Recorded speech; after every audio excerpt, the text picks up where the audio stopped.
Ya mohon maaf ya terjadi lokasi sepertinya belum on.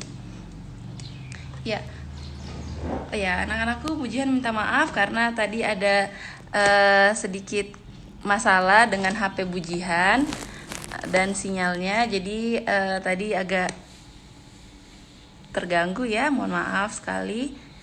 Kita mulai lagi ya. Oke, kita tinggal tunggu Bu Asi aja.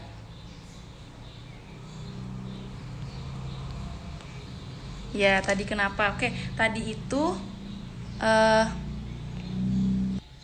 Bujihan tiba mati ya, mohon maaf sekali. Maklum. Oke, Bu Asi. Mohon maaf ya. Nah, jadi kita lanjutkan lagi ya anak-anakku. Tadi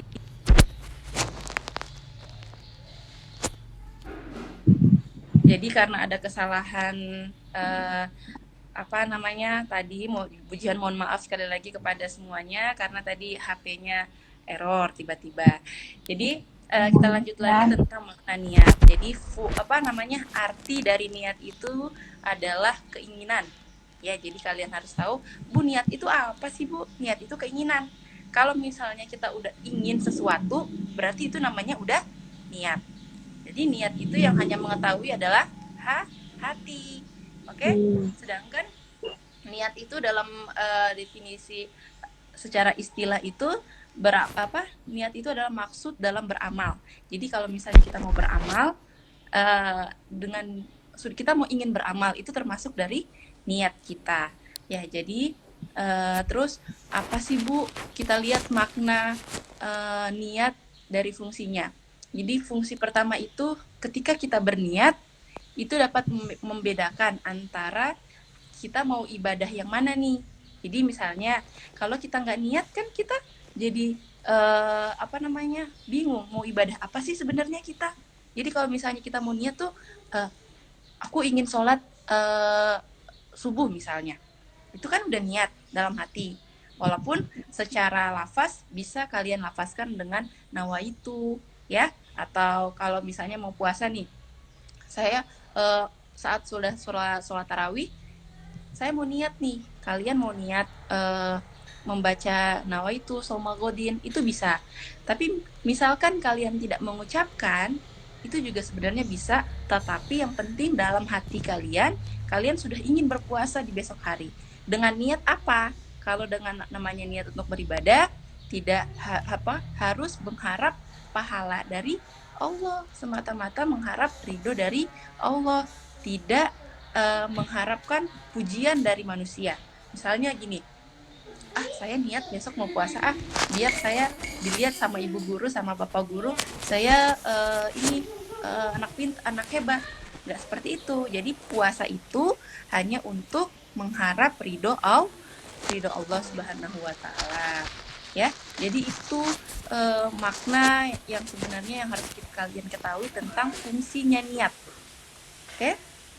Sementara doa buka puasa yang kalian sudah hafalkan, zahabaz zama'u wa batalatil uruk, itu apa sebenarnya maknanya? Kita lihat dari segi manfaatnya dulu. Manfaat doa buka puasa ini adalah memotivasi kita, yang memotivasi anak-anakku yang ada di rumah agar meningkatkan ibadah. Jadi kita semua agar mau beribadah nih kepada Allah, karena semata-mata membaca doa itu kan pasti mendapat pahala. Jadi nggak sia-sia puasa kita, gitu loh, ya. Nah, jadi gimana Bu Asih kalau baca doa buka puasa itu apa sih langkah-langkahnya? Bujian boleh tanya nggak Bu Asih? Oke, untuk anak-anakku seperti yang sudah Ibu Jihan bahas sebelumnya ya, bahwa kita membaca doa puasa, nah seperti itu sebenarnya niat itu sendiri termasuk bagian dari rukun puasa. Jadi itu kita akan niat. Nah, itulah pentingnya niat dalam kita niat karena Allah lillahi ta'ala. Kemudian yang kedua adalah pentingnya kita untuk menahan diri dari segala sesuatu yang membatalkan. Nah, kita sudah belajar ya tentang hal-hal yang membatalkan puasa dan hal-hal yang bisa menambah pahala kita saat berpuasa. Nah, kedua tersebut merupakan salah satu bagian dari rukun puasa. Kemudian langkah-langkahnya seperti itu tadi. Uh, kita juga harus berniat seperti niat yang sudah diajarkan sebelumnya. Seperti itu. Nah, jadi berarti kan tadi niat itu sebagai rukun. Jadi rukun itu ketika kita meninggalkan, berarti ibadah yang kita lakukan itu sama saja. Iya.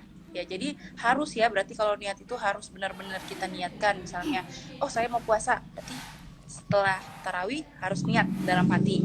Boleh dilafazkan, boleh juga tidak dilafazkan. Begitu ya Bu Asi? Ya, Oke. betul.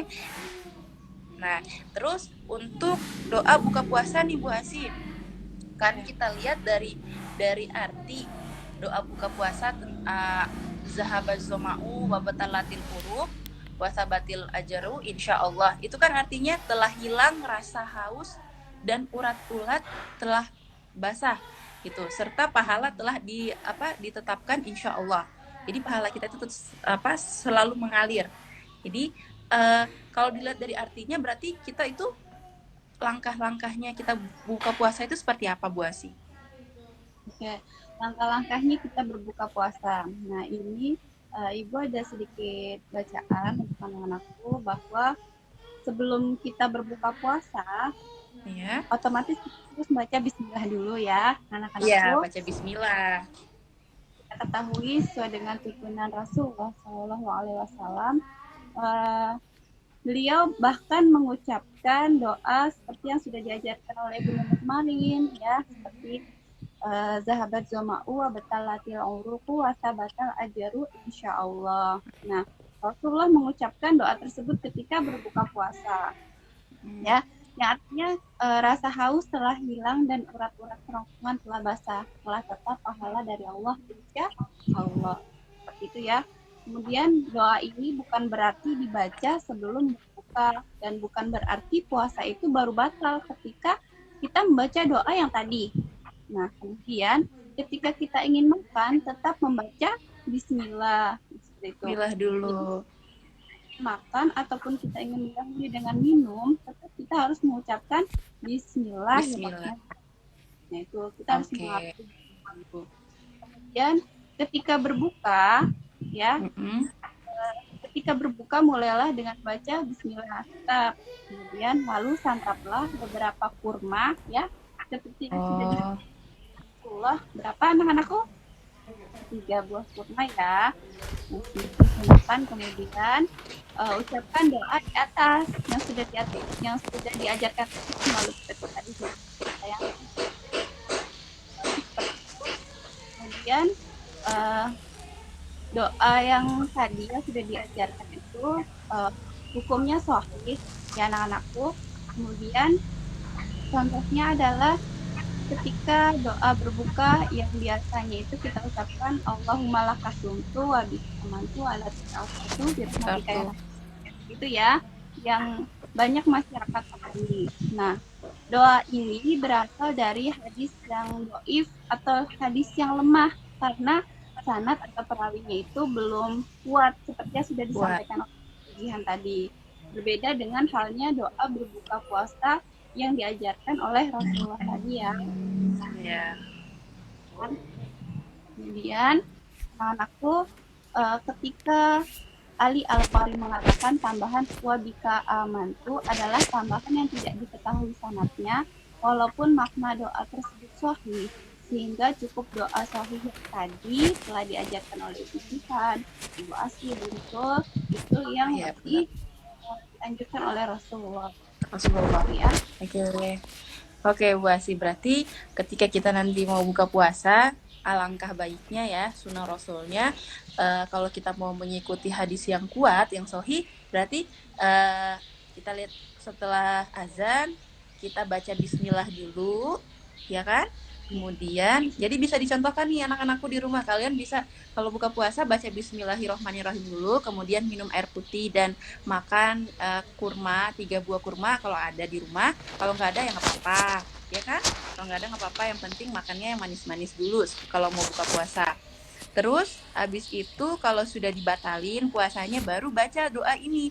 Zahabaz zoma'u wa batalatil uruk wa tabatil ajru insyaallah. Jadi bacanya langkah-langkahnya seperti itu. Jadi baca bismillah dulu, kemudian eh batalin puasa. Terus puasa. batalin puasanya cuma batalin aja gitu, cuma syarat doang. Kemudian habis itu baru baca doa ini. Zahabaz zoma'u. Jadi seperti itu ya Bu Asi ya. Ya, benar sekali Bu Jihan. Oke. Nah, mungkin materinya sampai sini aja ya Bu Asi ya. Kita baca-baca komentarnya dulu ya. Boleh Bu Jihan.